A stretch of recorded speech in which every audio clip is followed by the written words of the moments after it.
pag member na siya. No? Hindi lang ang mga tatay ang gumagatas, ha? Pati ang bata, 1 taong gulang, gumagatas yon. No? So, sa buong mundo, 1 taong gulang pataas. At ang pangunahing layunin ay iangat ang kalagayan ng pamumuhay ng mga membro nito sa pamamagitan ng pagbibigay sa kanila ng food security. Anong ibig sabihin ng food security? Ano yon? Pagkain. Correct. Yan.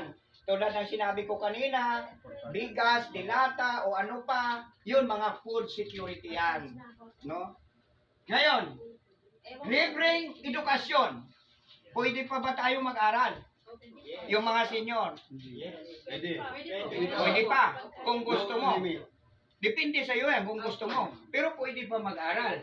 Pero ito ay subject sa mga bata. Tama? So, libreng ospital. Ito, pwede kayo. Libreng ospital. Bakit? Kasi magtatayo nga ng ospital. Luzon, Visayas at Mindanao ang bagong bansa natin. No? So, libreng ospital. At cash assistance para sa mga senior citizen. Simula 15 taon, nasa edad at pataas. Ilan? Ilan daw? So, 50 taon. Mga kaibigan, ito po. Pagkatapos natin dito mga kapatid ko, palaganap na po ninyo ito. Kasi po, magka-cut off na po tayo sa 31. Habang may panahon pa, gawin ninyo na magpapirma kayo. No?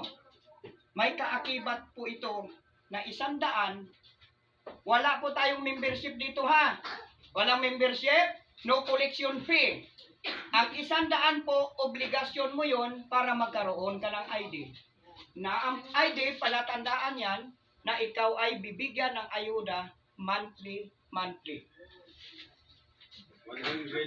100 pesos. 100 Peso pesos. sa ID. 100 pesos. ID, alam ko person.